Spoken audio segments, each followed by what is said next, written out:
வணக்கம். இன்றைக்கு நம்ம டாக் வித் முத்தலிஃபில் விவாதிக்கிற விஷயங்கள் ஒன்றும் இல்லை, நீங்கள் கேட்குற கேள்விகள் தான். சப்ஸ்கிரைபர்ஸ் கேட்டிருந்தீங்க. கடந்த வாரமே கேட்கப்பட்ட கேள்விகள் தான். இந்த வாரம் கேட்கப்பட்ட கேள்விகளுக்கு மிக விரைவில் பதில் வரும். கடந்த வாரத்தில் ஒரு 25 கேள்விகளுக்கு மேலே நாங்கள் பதில் சொல்லியிருந்தாங்க, அண்ணன் சொல்லியிருந்தாப்புல. இப்போது அந்த கேள்விகளை தொடங்க இருக்கிறோம். அதற்கு முன்னாடி சப்ஸ்கிரைப் பண்ணாதவங்க சப்ஸ்கிரைப் பண்ணி பாருங்கள். உங்களுடைய கமெண்ட்ஸ் கொஞ்சம் வேல்யூபிள் கமெண்ட்ஸாக இருக்கணும். இந்த அட்வர்டைஸ்மெண்ட் சம்திங்லாம் பேசுகிறீங்க, அதெல்லாம் கூகுள் அட்வர்டைஸ்மெண்ட் தான், எங்களுடைய இது எதுவுமே கிடையாது. அது மட்டும் இல்லாமல் இன்றைக்கு சில விஷயங்கள் நடந்திருக்கு, இப்போ பேசப்படும் பொருளாக இருக்குது. அதை மட்டும் லைட்டாக டச் பண்ணிவிட்டு நம்ம போக இருக்கோம்.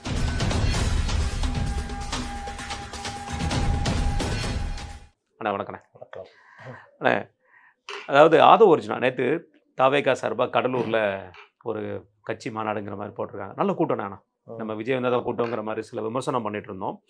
ஆனால் பேஜ் வியூ இல்லை, அது கன்ஃபார்ம்னு சொல்லணும். பேஜ் வியூ இந்த எல்லா யூடியூப் சேனல்லையும் பேஜ் வியூ இருக்குங்கிற மாதிரி சொன்னாங்கல்ல, அது இல்லை, அது கன்ஃபார்மாக சொல்லலாம். ஆதவ ஒரிஜினா பேசி அது ரொம்ப ஒரு என்ன விபரீத பேச்சு மாதிரி தெரியுது. முதல்வர் அவரை பார்த்துட்டு உங்களுக்கு தைரியம் இருக்கா, மனசு இருக்கா, ஷேர் ஆட்டோ ஓட்டுறாரு, ஜிபே கூட்டணி அப்படிங்கிற மாதிரி பல்வேறு விமர்சனங்களை பண்ணியிருக்காரு.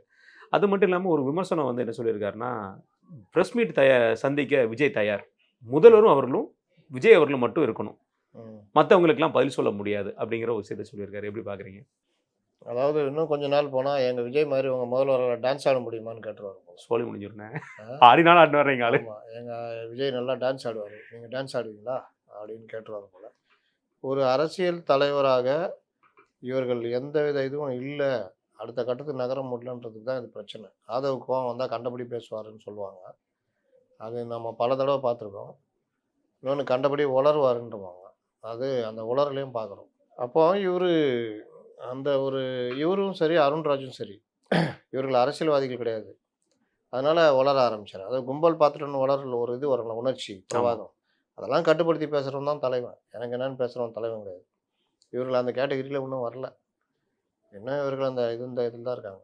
அப்போது நீங்கள் சிடி நிர்மல்குமார் பார்த்தீங்கன்னா அவங்க நல்லா பேசுவார், சாதாரணமாக இது பண்ணுவார். இவங்க 2 பேருக்கு தான் அந்த பிரச்சனையே இருக்குது. அவர் முதல்ல சிஎம்ஐ பேட்டி கொடுக்க சொல்லுவாங்க, எங்கால் பேட்டி கொடுப்பாருன்னு சொன்னார்ல, ஆமாம். அந்த மாதிரி இவர் ஒத்தி ஒண்டி கொண்டு வான்னு அன்றைக்கி சேகர் பாபு கூப்பிட்டாரு. ஆமாம், இன்னைக்கு சிஎம்ஐ கூப்பிட்டாரு. தைரியம் தான் ஒண்டி கொண்டி வா, எங்கள் இளைஞர்கள் உங்கள் வீட்டுக்குள்ளே பூந்துருவாங்கன்னாரு. அதெல்லாம் வன்முறை பேச்சு. இது இவங்களுக்கு அதோடைய அர்த்தம் தெரியல. எங்கள் இளைஞர்கள் உங்கள் வீட்டுக்குள்ளே பூந்துருவாங்கன்னா அவன் போய் அடிச்சிடுவான், அவனும் கேஸில் மாட்டுவான், ஒரு சட்டங்களுக்கு பிரச்சனை ஏற்படும். இந்த மாதிரிலாம் பேசவே கூடாது. அது ஒரு அவங்களுக்கு அது தெரிய மாட்டேங்குது. அந்த விசில் சின்னத்தை ஒட்டி பொதுச் செயலர் அவர் ஆனந்த் அவர்கள் அந்த ஈசிஆர் ரோட்டில் எடுத்து வாங்கி விசில் ஊதினதுக்கு அப்புறம் தான் எல்லாரும் தமிழ்நாடு முழுக்க அந்த விசில் எடுத்து வாங்கி ஊதுற மாதிரி பண்ணாங்க. அதை ஃபாலோ பண்ணுற பசங்க அது ஒரு அரைகுறை.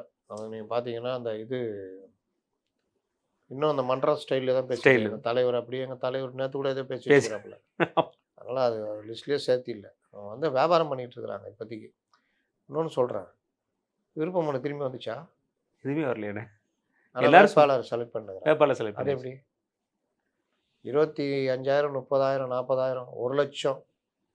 அப்போனா நேற்றுலாம் குமிஞ்சிருக்கணும்ல, கூட்டம் சர்வர் டவுனு, கூட்டம் குமிஞ்சிருக்கணும்ல, ஏன் வரவே இல்லை? அதுக்கு ஒரு காரணம் சொல்லிடக்கூடாதுன்னு அந்த மக்கள்லாம் எதிர்த்தாங்க. அந்த மக்கள் நலனுக்காக நாங்கள் யாரும் வரலன்னு சொல்லிடக்கூடாது. மறைமுகமாக வாங்கிட்டோம், மறைமுகமாக வாங்கிட்டாங்க. அதுக்கு பேசுறது ஆள் இருக்க. 234 தொகுதிக்கு ஏதோ உட்காந்து ஊட்டிகிட்டு இருக்கிறாங்க. காங்கிரஸ் வந்தால் இவங்களை காப்பாற்றணும். இவர் நேற்று முதல்வரை கிட்டத்தட்ட தனிநபர் தாக்குதல் மாதிரியே பண்ணியிருக்காரு. சில விமர்சனங்கள் ரொம்ப மோசமானது. அப்புறம் இவர் உட்கார வைப்பாராம், அவரை உட்கார வைப்பாராம். இவர் கேமரா இல்லைன்னா எஞ்சி போயிடுவாராம். இவர் வந்தால் தானே உட்காரத்துக்கு.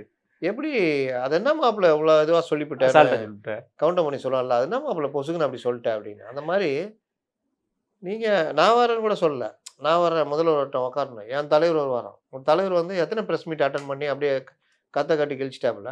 என்ன அனுபவம்? அறக்க மாட்டாதான் இடுப்பில் 64 அருவான்னு ஒரு பழமொழி சொல்லுவாங்க. அந்த மாதிரிலாம் இருக்குது நீங்கள் சொல்கிறதெல்லாம். என்னமோ ஒரு 10 ப்ரெஸ் மீட் அட்டன் பண்ண மாதிரியும், இவருக்கு முதல்வருக்கு எதுவுமே தெரியாத மாதிரியும். நீ உட்காரு. இப்போ ஒரு எடப்பாடி கூப்பிட்றாரு சவாலுக்கு. ஆமாம், 2 பேரும் ஆட்சியினுடைய சாதனைகளை பற்றி பேசலாம் வாங்கன்னு கூப்பிட்றாரு. அதுக்கே துள்ள துடிக்க ஓட்டுனுக்குறாங்க. அவர் கூப்பிட்றாருன்னா அவருக்கு தகுதி இருக்குது. இங்கே என்ன இருக்குன்னு எனக்கு என்னென்னு பேசிக்கிட்டு விஜய் கூப்பிட்டு 2 அரை விட போகிறாப்புல. என்ன நினச்சிட்டு இருக்கிறவங்க? யாரை கேட்டு சொல்கிறேன்? சும்மா போகிறதில்ல. வடிவேல் ஒரு படத்தில் சொல்லுவார்ல, நான்லாம் சரியாக பேசி எல்லாம் சமாதானமாக போயிட்டு நான் கம்னுறானுவோம். நீ கம்யூனிஸ்ட் தலைவர்னு வம்பில் தூட்டுவானுங்க. அந்த மாதிரி கதையில இருக்குது. அது முதல்ல திரும்ப திரும்ப அதான் சொல்லிட்டு இருக்கோம். கும்பல் சேர்றது இதெல்லாம் மோசமான ஒரு இதுவா போய் சேர்ந்துட்டு இருக்கோம்.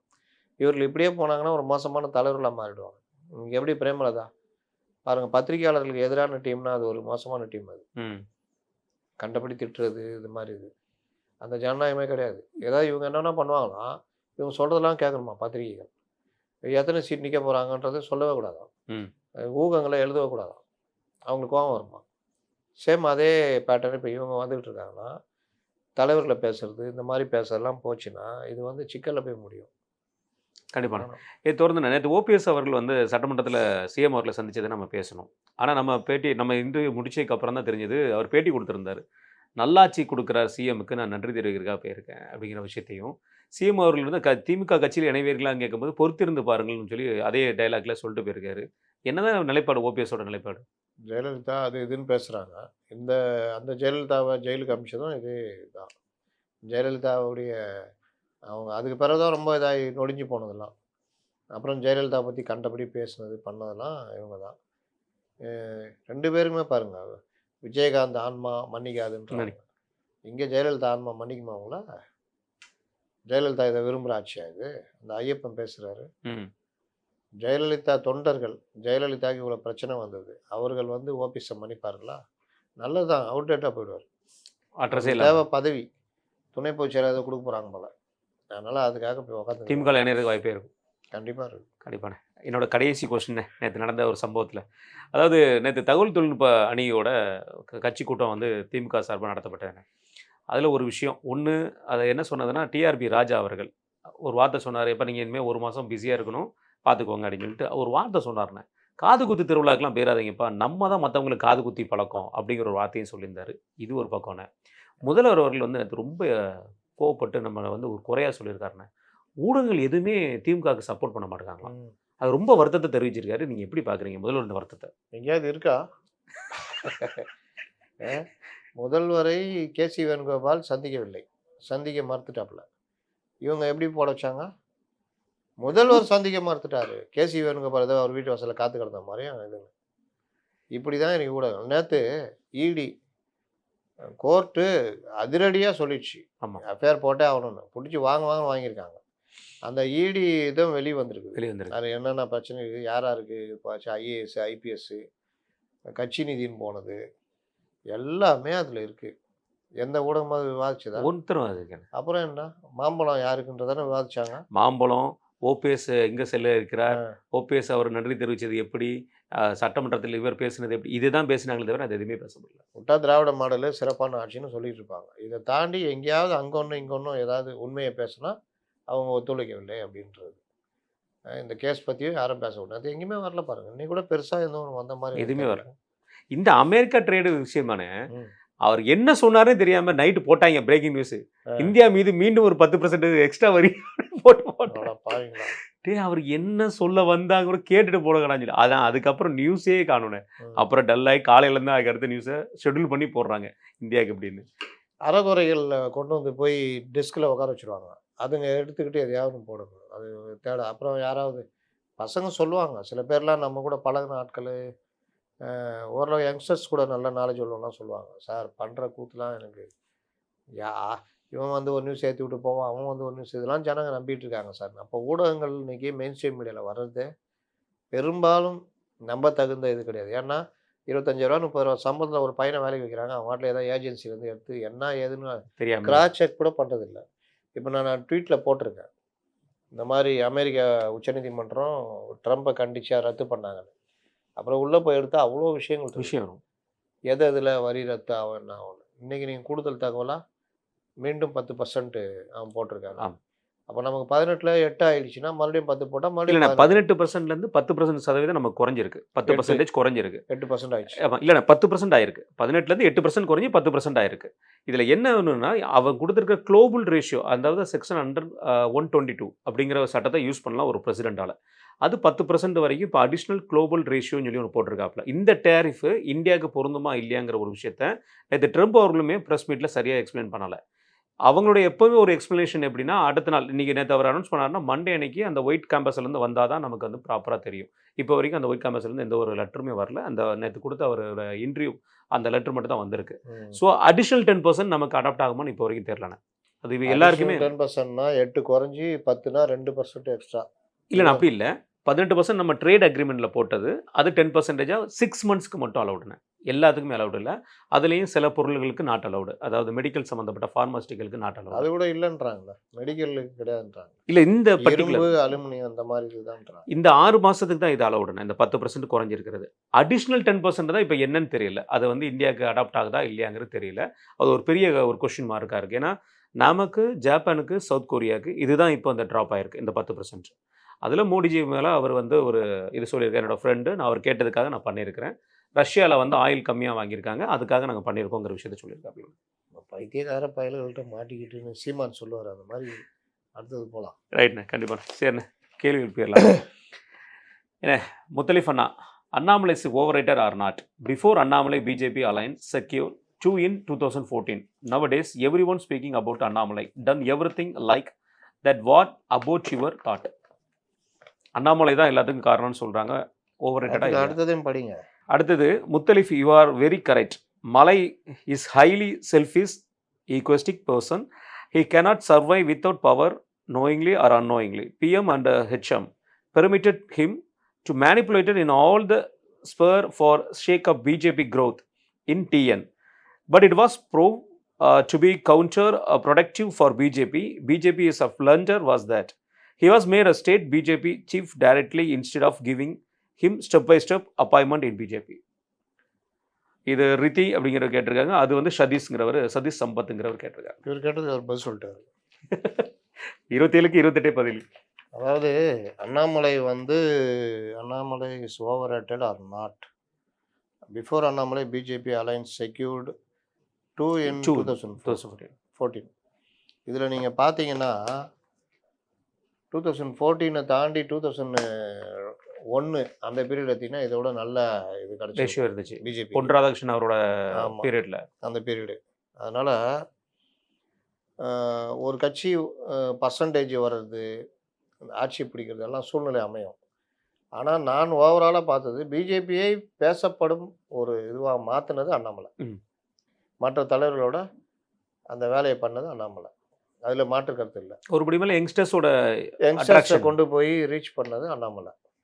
2 திராவிட கட்சிகளும் எதிர்ப்பேன்ற நிலைப்பாடை எடுக்கிறதுல வந்து அண்ணாமலை வந்து அவருக்கு தனியாக ஒரு ஆதாயம் தேடிட்டாலும் கூட்டணி தர்மன்றதை தாண்டி கூட்டணியை உடைக்கிறதுல அண்ணாமலை பண்ணாருன்றது தான் என்னுடைய இது. திரும்ப திரும்ப நான் சொல்கிறது, எவ்வளோ பெரிய ஆளாக இருந்தாலும் உங்களுடைய வளர்ச்சி இருந்தாலும் கட்சி மேலிடம் எடுக்கிற முடிவுக்கு நீங்கள் வந்து ஒத்து வரணும். எண்ட் ஆஃப் தி டே உங்களுக்கு எவ்வளோ எம்பி எம்எல்ஏ இருக்காங்க, அதுக்கு தான் ஒவ்வொரு கட்சியும் உட்காந்து பாடுபடுறது. அதுக்கு தான் ஒவ்வொரு கட்சியும் பாடுபடுறாங்க. ஆனால் எண்ட் ஆஃப் தி டே பூஜ்ஜியம் வாங்கி கொடுத்துட்டு வருஷம் பூரா நான் பெரிய இது பண்ணேன். எண்ட் ஆஃப் தி டே நான் பூஜ்ஜியம் வாங்கி கொடுத்தேன். அந்த பூஜ்ஜியம் வந்து தானாக அமையல, நம்மளா தேடிக்கிட்டது அப்படின்றப்போ அண்ணாமலை மேலே விமர்சனம் வரும். நீங்கள் நல்லா வந்த வாய்ப்பை அறுவடையில் பண்ணணும். அப்போ என்டிஏ அலையன்ஸ் அங்கே இருந்திருந்தா 15 தொகுதி எம்பிக்கள் 15 எம்பிக்கள் என்டிஏ கிடைச்சிருப்பாங்க. ஐயா முத்தலிஃப் அவர்களுக்கு எனது கேள்வி, திமுக ஆட்சி நல்லாட்சி என்ற அஜெண்டா அமைக்க பொதுமக்களிடம் முயற்சிக்கிறார்கள், அது எடுபடுமா? தங்க விக்னேஷ். நேற்று கூட முதல்வர் பேசுகிறாரு, நம்ம வந்து அஜெண்டா அமைப்பதில் கில்லாடிகள். அஜெண்டா அமைப்பில் கில்லாடிகள்னா அப்போ அஜெண்டான்னு ஒன்று நீங்கள் உருவாக்கி அமைக்கிறீங்கன்றது தானே இது. அதுலேயும் மீடியா சப்போர்ட் இல்லைன்னு சொல்லி நம்ம 2 நாளைக்கு முன்னாடி பேசணும். 5% இஸ்லாமியர்களுக்கான இடஒதுக்கீடு மகாராஷ்டிரா ரத்து பண்ணாங்கன்னு. அது ஏற்கனவே ஒன்றும் இல்லாமல் போய் காலாவதியான ஒன்று அஃபிஷியலாக சட்டச்சிக்கல் வருதுன்னு அதை அஃபிஷியலாக அதை ரத்து பண்ணுறோம், நீக்கணும்னு சொல்லிட்டு அறிவிக்கிறாங்க. ஆனால் இங்கே இவர் என்ன அஜெண்டா உருவாக்குனாங்க? ரம்ஜான் அதுமா இஸ்லாமியர்களுக்கு பரிசு. இது போகுமா அது போகுமா? இதுதான் இங்கே போகும். ஏன்னா அது நம்மளை தவிர யாருமே பேசலை. தெரியாது. நீங்கள் யாரையா போய் நேற்று கூட ஒருத்தர் கேட்டால் என்ன சொல்லுங்கன்னா முடிக்கிறாப்புல. திமுக எப்படி அஜெண்டா உருவாக்கும் தெரியுமா, இப்படி உருவாக்கியிருக்காங்க, இதில் உங்களுக்கு என்ன தெரியும்னு ஒருத்தர் கேட்குறாரு, முடிக்கிறார். ஏன்னா இந்த மாதிரி விஷயங்களில் இவங்களுக்கு விஷயஞானம் இல்லைன்றது அந்த டீமுக்கெலாம் தெரியும். இன்னொன்று சில விஷயங்கள் சென்சிட்டிவாக பார்த்தா வச்சிடலாம். திருப்பரங்குன்றம் ஏன் தீபம் ஏற்ற விடலை அப்படின்னு கேட்டப்போ மத மோதல் நிகழும் என்று நினைத்ததால் நாங்கள் தீப யாத்திரை இது பண்ணோம். நல்லா நுணுக்கமாக போனீங்கன்னா எப்படி மத மோதல் முதல் வரும் வரும். அப்படின்னா என்ன அர்த்தம்? இயற்கையாகவே இந்து முஸ்லீம் தகராறு வரும் நாங்கள் யோசிச்சோன்ற மாதிரி ஒரு இதை சொல்கிறாங்க பாலிஷ்டாக. அப்படி வர்றதுக்கான வாய்ப்பே அங்கே இல்லையே. அண்ணாமலை போன்றவர்கள் தான் அதை அடித்தாங்க. யார் சொன்னா? அந்த சகோதரர்களும் எங்களத வரவேற்கிறாங்க. நாங்களும் எங்களுக்கும் அவங்களுக்கும் சம்மந்தம் இல்லை. எங்கள் கோயிலில் நாங்கள் தீப யாத்திரை சொல்லி சொல்கிறோம். அதுக்கும் அந்த தர்காவுக்கும் கூட சம்மந்தம் இல்லை. தூரத்தில் தான் இருக்குது. அப்புறம் இது எங்கே நாங்கள் அந்த இடத்துல போய் இஸ்லாமியர்களுக்கு எதிராக கோஷம் போடல. அங்கே இஸ்லாமியர்களுக்கு திரண்டு எங்களுக்கு எதிராக ஒன்றும் பண்ணவே இல்லை. அப்புறம் எங்கே இருந்து வரும் சொல்லுங்க? இந்த நுணுக்கமாக யார் கேட்பா? நேற்று இடி ரைடை பற்றின விஷயங்கள் கோர்ட்டில் வருதுன்னு என்னடா பண்ணலான்னு பார்த்துட்டா ஓபிஎஸ் கூட்டத்து பேசுறாரு. அது ஹைலைட் பண்ணிட்டாங்க. பண்ண வைக்கிறாங்க. அதுதான் உண்மை. ஹைலைட் பண்ணல. ஓபிஎஸ் ஒரு ஆளாங்க சொல்லுங்க. நேற்று எடுத்து அவ்வளோ பேரும் பேசுறாங்க. சுத்திக்கிட்டு ஒண்ணுக்கும் லாய்க்கு இல்லாம போய் ரோட்ல நின்றுட்டு இருக்கிற ஆளு பெரும் தலைவர் மாதிரி காமிச்சிட்டு இருக்காங்க. நினைச்சு பாருங்க. பண்டுட்டி ராமச்சந்திரன் வந்து அத்தியாயம் ராமச்சந்திரன் கட்சி ஆரம்பிச்செல்லாம் பெருசா பேசிட்டு இருக்காங்க. என்ன சொல்ல முடியும்? இதாவது இதுதான் மீடியாவை வச்சுட்டு அட்டென்ஷன் உருவாக்குறது. ஆனா முதல்ல நான் சொல்றேன், மீடியாக்கள் எங்களை கண்டுக்க மாட்டேங்க. நேற்று நைட் அஜெண்டா ஆக்சுவலா டிபேட் எது போயிருக்கணும்? இடி ரைடு தான். இடி ரைட்ல சொல்லப்பட்டது என்ன? நீதிமன்றம் பிஎம்எல் ஆக்டை எப்படி பாக்குது? பிஎம்எல் ஆக்ட்ல இப்போ புதுசா வந்த சட்டம் நேற்று கோர்ட்டு சொல்லுது என்ன 6 மாசம். பிஎன்எஸ் ஆக்ட் 173/3 என்ன சொல்லுது தெரியுமா உனக்குன்னு கேட்குறான் போலீஸை, அட்வொகேட்டை. 14 நாளுக்குள்ள விசாரிச்சு நீ இது பண்ணணும், ரிப்போர்ட் பண்ணணும். 6 மாசம்னு நீ வந்து 3 மாசம் நீ இதில் இது பண்ணுறது சாட்சியங்களை அளிக்கவும் இவர்களை காப்பாற்றவும் நீ முயற்சிக்கிறேன்னு கோர்ட்டு நாங்கள் கருதுகிறோன்றாங்க. அதற்கு பிறகு இவர் வெளியே வந்து உட்காந்துட்டு ஆர்எஸ் பாரதி நீதி என்னது நாங்கள் நல்லவர்கள் என்பதை குற்றமற்றவர்கள் நிரூபிப்போம். இதுக்கு முன்னாடி பார்த்தீங்களா அது இதுன்றாங்க. ஒரு ரிப்போர்ட்ரு ஏங்க நீதிமன்றம் என்ன சொல்லிச்சு, நீங்கள் என்ன பண்ணுறீங்க அப்படின்னு ஒருத்தர் கேட்கல. அப்போ இவ்வளோதான் இன்னைக்கு ஊடகத்துடைய அறிவு. அந்த அதுக்கேற்ற ஆள் தான் எடுக்கிறாங்க. இன்னைக்கு எடிட்டராக இருக்கிறவன் பாதி பேர் ஆங்கருங்க. ஆங்கர் எடிட்டர் ஆகவே முடியாதுங்க. ரொம்ப பேருக்கு தெரிய மாட்டேங்குதுங்க. எடிட்டர் பத்திரிகை உலகனா நீ வந்து ஒரு ஆசிரியர் இடத்துல இருக்கணும். ஆசிரியர்னா என்னது அர்த்தம்? அவங்க எல்லா விஷயத்தையும் அவர்கள் தெரியலனாலும் அதை தேடி கண்டுபிடிச்சி அதில் உண்மையை தேடி கீழே இருக்கிற sub editor, chief sub editor, senior sub எடிட்டர்னு இருப்பான். அவங்கள வந்து இவர் வந்து இது பண்ணணும். என்ன நியூஸ் போட்டிருக்க, எப்படி நான் 10% ஏறிச்சின்னு போட்டேன், வா இங்க யார் நீ, என்ன நீ பார்க்குற வேர்ல்டு அப்படின்னு. வேர்ல்டுன்னா நீ என்ன தெரியுமா, ஏஜென்சியில் வரது எடுத்து அவர் டிரான்ஸ்லேட் பண்ணுறவர் வேர்ல்டு பார்க்குறாராம். இன்னைக்கு அப்படிதான். இன்னைக்குன்னு இல்லை, நான் பார்த்து ஒரு 10 வருஷமாக அப்படிதான். இதில் நேற்று ஒரு பத்திரிகையாளர் சொல்கிறாரு, அதெல்லாம் கோட் ஆஃப் கான்டாக்ட் வந்துடும், இது வந்து இந்த இடி கேஸ்லாம் ஒன்றுமே கிடையாது, ஒன்றுமே இல்லை, அதை ஆதரிக்குது 4 பேர். என்னன்னு கேட்டால் அவ்வளோதான். ஒன்றும் கோட் ஆஃப் கான்டாக்டுக்கும் கோர்ட்டு நடைமுறைக்கும் என்ன சம்மந்தம் இருக்கு? ஒவ்வொரு விஷயத்திலையும் அதெல்லாம் ஜட்ஜிலாம் அவர் எஃப்ஐஆர் போட சொல்லிட்டார்ல, அது இழுத்துருவாங்க அவங்க 6 மாதம். என்ன சொன்னார் ஜட்ஜி தெரியுமா அவனுக்கு? ஆர்கியூமெண்ட்டை பார்க்குறீங்களா? பார்க்கறது கிடையாது. இன்னைக்கு முன்னையாவது அந்த ரிப்போர்ட்டர் பார்த்துன்னு சொல்லுவான், இன்னைக்கு லைவ்லால வந்து எல்லாத்துலேயுமே வந்துடுது ஆர்கியூமெண்ட் என்ன போகுதுன்னு வருது. அந்த கோர்ட் ரிப்போர்ட்டருங்க போடுறாங்க. எல்லாமே இல்லைன்னா லைவ்லால உங்களுக்கு அந்த ஆர்டர் காப்பியே போட்டுறோம், டவுன்லோட் பண்ணி நம்ம படிச்சுக்கலாம். இவனும் எங்கே படிக்கிறது? நியூஸ் பேப்பரை படிக்கிறது இல்லையே. 10% அந்த இது உச்சநீதிமன்றம் அமெரிக்க அதிபரை கண்டிச்சு அந்த இதெல்லாம் அவங்க ஊர் உச்சநீதிமன்றம். அப்புறம் உச்சநீதிமன்றம் இங்கே இருக்கிற அது யாராவது என்னங்க அமெரிக்காவை எப்படிங்க உச்சநீதிமன்றம் கண்டிக்கிறது? அந்த நாட்டில் இருக்க உச்சநீதிமன்றம் உன் வேலை அது கிடையாது, அது அவசர காலத்துக்கு வேற ஒரு மேட்டருக்கு பண்ணக்கூடிய செக்ஷனு. நீ வந்து உலக நாடுகளை மிரட்டுக்கு வேலை பண்ணுற, எல்லாம் கேன்சல் பண்ணிட்டான். அப்போது இந்த மாதிரி விஷயத்தை வந்து அவர் வெக்கக்கடான செயல் அப்படி இப்படின்னு அவரு நான் வந்து மறுபடியும் இப்படி கொண்டு வருவேன். இது கோர்ட்டு வெர்சஸ் இதுன்னு மாறிடும். ஆமாம், இது எல்லா விஷயத்தையுமே ட்ரம்ப் சொல்றதெல்லாம் எல்லாம் டைம். இதோட 3வதுன்னு இந்த விசா மேட்டர்லையும் அவர் கேன்சல் அசிங்கப்பட்டார். இப்போ இது 3வது இது அவங்களுடைய இது இருக்குல்ல கட்சி, அந்த கட்சி ஆட்களே லாஸ்ட்ல எதிர்க்க ஆரம்பிச்சிருவாங்க. வரலாற்றின் குப்பை தொட்டியில் தூக்கி வீசப்படுவார். நான் இன்னைக்கு சொல்றேன் வச்சுக்கோங்க. ட்ரம்ப் மாதிரி அமெரிக்க ஜனாதிபதியில மோசமான ஆளு ட்ரம்ப்ன்ற மாதிரி வந்து முடியும். புஷ் தான் சொல்லுவாங்க.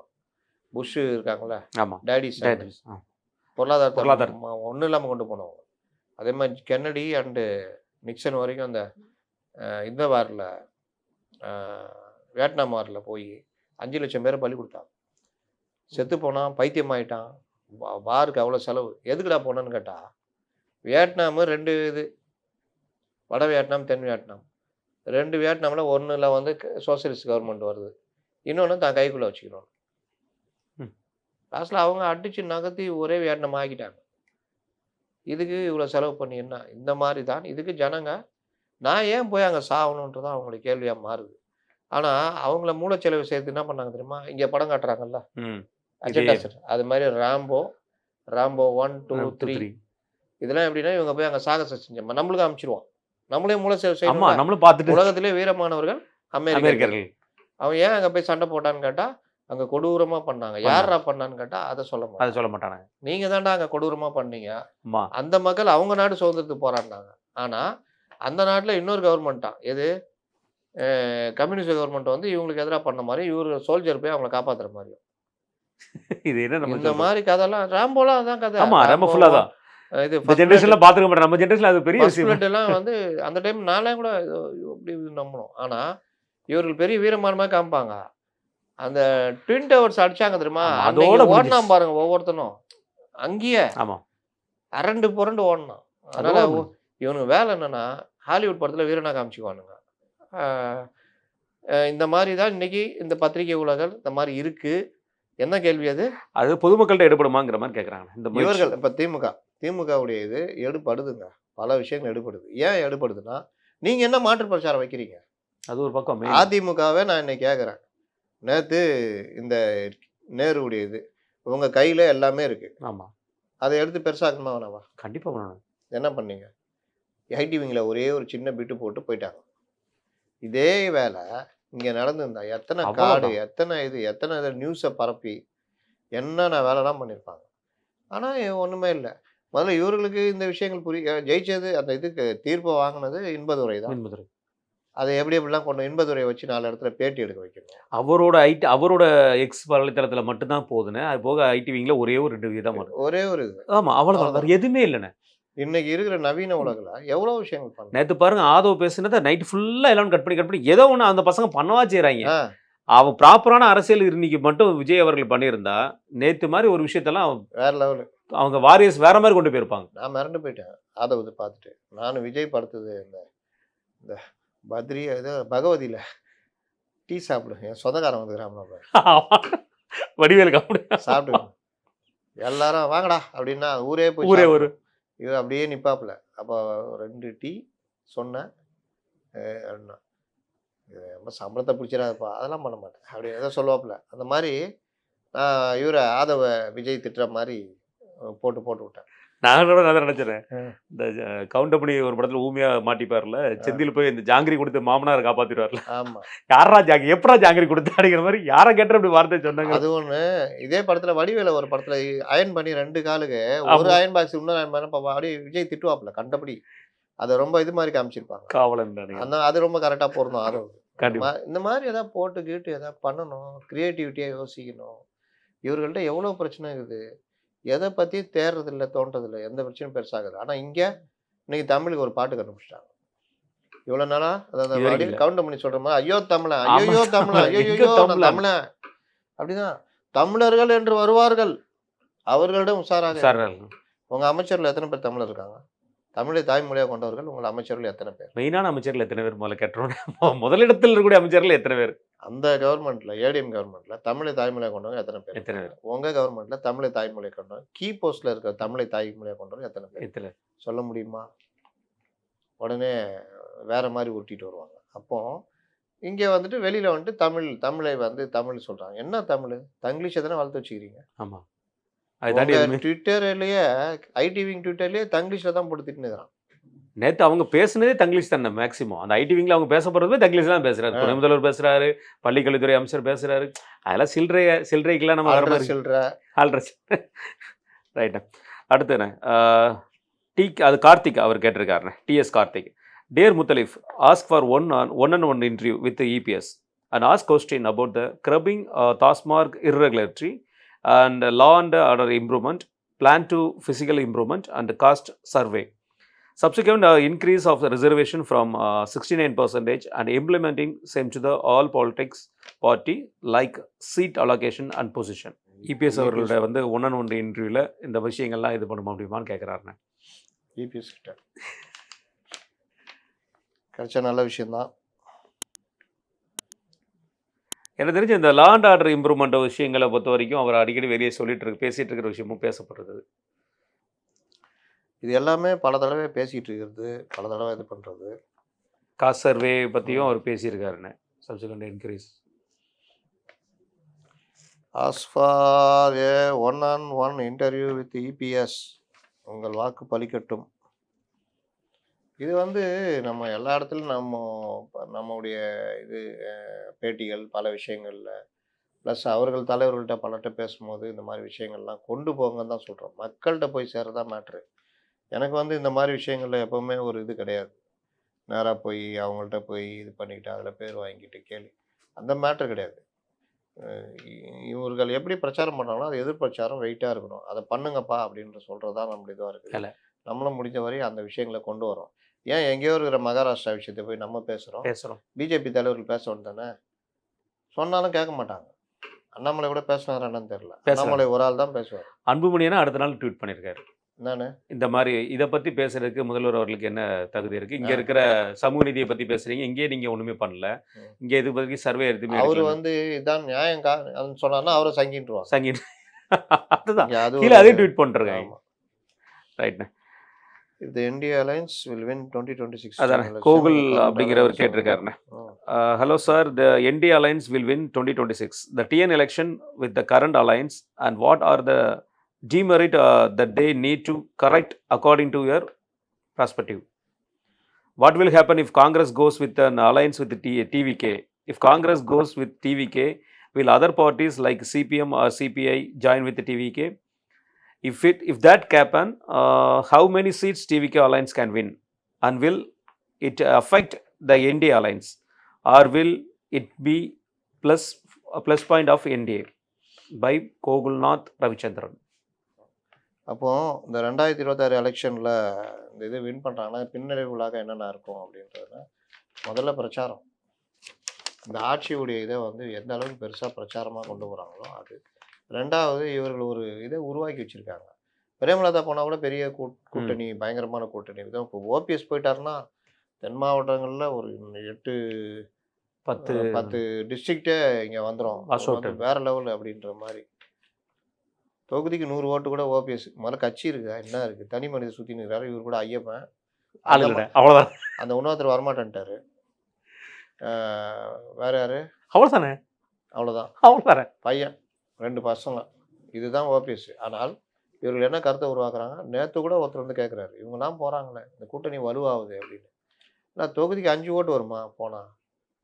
இது ஆனால் உளவியல் ரீதியாக ஒரு தாக்கத்தை ஏற்படுத்துகிறாங்க. அதாவது கரண்ட் அஃபேர்ஸில் ஓபிஎஸ் அவர்கள் ஒரு கண்டன அறிக்கையோ ஒரு விஷயத்தை கடைசி எப்போ பேசினார்னு பார்த்தா மிகப்பெரிய ஒரு கேள்விக்குறி. ஒரு தலைவராக முன்னாள் முதல்வராக அவர் இருந்தாரா, ஒரு கட்சி அப்பாயின்மெண்ட் கொடுக்கணும், கல்வி நிதியை கொடுக்கணும்னு பேசுகிறேன். அவ்வளோதான். அது கரண்ட் அஃபேர்ஸ் நினச்சி பேசுகிறார். தமிழ்நாடு அஃபேர்ஸை பற்றி எதுவுமே பேசல. நான் சொல்ல வரது அது இல்லை. ஒரு கருத்தை உருவாக்குறாங்களா? ஆமாம். இன்னைக்கு பயந்து போய் கிடக்கிறது திமுக. தாவேகாவுடைய பாதிப்பு நமக்கு கதை கந்தல். காங்கிரஸ் முறுக்கிட்டு இருக்கிறாங்க.